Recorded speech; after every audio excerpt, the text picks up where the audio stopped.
د امرالله صالح تازه خبرو ته د طالبانو سخت غبرګون.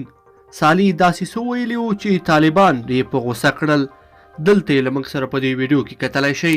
درنو لیدونکو السلام علیکم، وخت مو په خیر. امرالله صالح ته د طالبانو غبرګون که سیاسي او جنگي بندیان اعدام شي سخت په درنه بیه به درته تمام شي.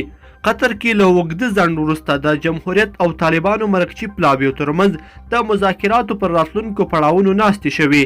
امرالله صالح ویلي په لویو ښارونو کې د قتل د کچې د لوړوالي اصلي لامل طالبان دي.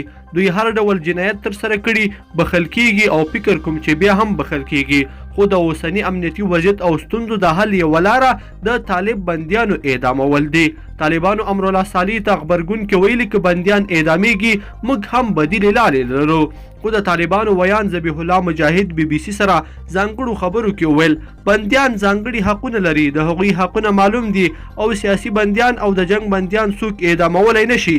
که څوک یې اعدام کړي موږ هم بدیلې لارې لرو. پخوا مو ورته ښودلي دي چې په څومره په درنه بیه ورته تمامې شوي دي. خلک افغانستان کې روان وضعیت د اندېښنې وړ بولي.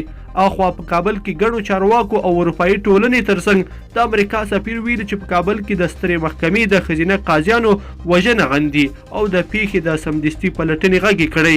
خلک هم د سولې دوهم پړاو خبرو په اړه هیلهمن نه دي ځکه چې هېواد کې ورځ تر بلې تاوتریخوالی زیاتیږي او د روان ګونګ وضعیت په اړه اندېښمن دي. نن سهار هم کابل کې د مخابراتو وزارت په چارواکو چسپکي مین چاودنه شوې، خو د کابل امنیتي مسؤلینو په خبره چې مرګ ژوبله نه لري. لیدونکو په دې هیله چې دا ویډیو به مو خوښه شوې وي. که دا ویډیو مو خوښه شوې ویډیو لایک کړئ د سره او چینل سبسکرایب کړئ. تر بیا ښه وخت.